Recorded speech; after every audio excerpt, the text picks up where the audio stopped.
চলো আজকে তোমাদেরকে আরও একটা রবিবারের গল্প বলি। এই দিনকে সকালবেলা আমি উঠে ভাবলাম যে আজকে একটু স্পেশাল কিছু ব্রেকফাস্ট বানানোই যায়। এমনি অন্যদিন মাই বানিয়ে দেয়, তো আজকে ভাবলাম যে আমি নিজে বানাই। সকালবেলা উঠে ময়দা মেখে তৈরি করছি পরোটা।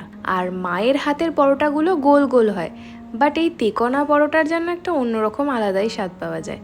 তাই ভাবলাম তেকোনা পরোটাই বানাই। অন্যদিন যেদিনকে অফিস থাকে, বাড়ির এই সকালবেলার ব্রেকফাস্ট, চা, এগুলো যে কি ভীষণ মিস করি সেটা আর বলে বোঝানো যাবে না।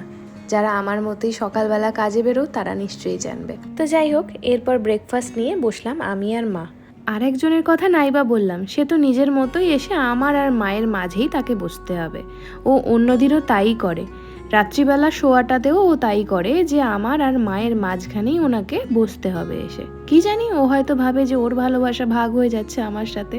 ছুটির দিন ছাড়া বেটুকে একদমই সময় দেওয়া হয় না, তাই ওর সাথে ছুটির দিনে বসে একটু গল্প করি, একটু কথা বলি, ওর কথাগুলো বোঝার চেষ্টা করি। আর তার সাথে ঘরদোর পরিষ্কার করার কাজটাও একটু থাকে। ছোট থেকেই আমি ভীষণ উড়নচণ্ডী, তাই আমি আগে লাঞ্চ করি, দেন তারপরে স্নান, তারপরে পুজো। যদিও আমাকে অনেকে অনেকবার বারণ করেছে এই জিনিসটাকে করতে, বাট আমি কিছুতেই নিজেকে পাল্টাতে পারিনি আজও।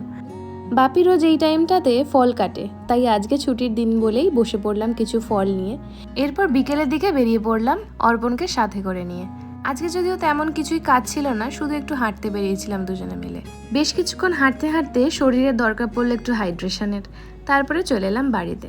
এরপর বাড়িতে ফিরে সবাই মিলে একটু বসে গল্পগুজব করলাম, বিভিন্ন বিষয় নিয়ে আলোচনা করলাম।